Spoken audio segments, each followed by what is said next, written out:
Donald Trump has revealed he's got a pretty good idea of who he'd choose as his running mate, and there's speculation it could be Ohio Senator. You might remember that he rose to fame as the author of Hillbilly Elegy.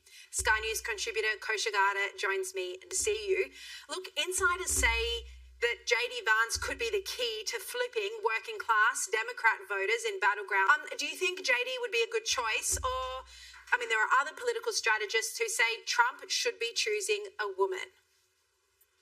I think JD is a little bit of a double-edged sword because his appeal would be to that Rust Belt states and the disaffected Democrat voters as well as Republican voters. Remember, these are states that Trump won in 2016 all by himself, so made that he doesn't need somebody to shore up that because that his constituency really naturally resonates with those folks, but then he lost them in 2020 and so he's going to turn on.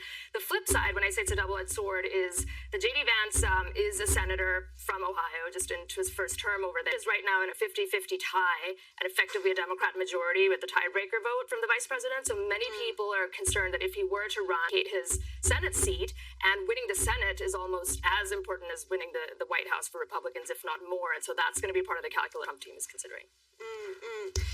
Meanwhile, Joe Biden was caught in a daze, or he seemed to be in a daze, at an LA fundraiser. It seemed that former President Barack Obama stepped in to save him. Let's have a look.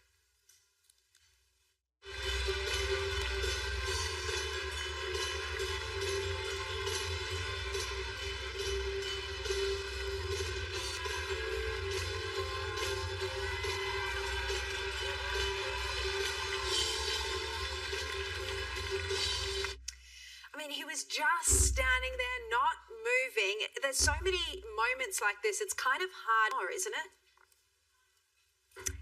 Undeniably impossible to ignore. I would say you have just what happened at the G7 week where Giorgia Meloni had to sort of, bring him back to attention. And you keep seeing these, and we'll probably see only more of them, in their head before November 5th. There's another point, too, in this, because there was a fundraiser that David Sachs, famous venture capitalist for Trump, just a few days before this one. And I think he put out a tweet that said, at a Trump fundraiser, Trump is the draw card, and at a Biden fundraiser, else is the draw card, because they had Obama there, and they had Julia Roberts and George Clooney and Jimmy Kimmel. And I think that's really the perfect encapsulation of, I think, the two writ large, where you really see that one, the draw, whether you love him or hate him, is the candidate himself in Trump. And over here, just moments like these show that he's sort of propped up by the apparatus. And that's what this is all about. Indeed. All right, Kosha Garda, that's all we've got time for. I'll see you tomorrow at 8.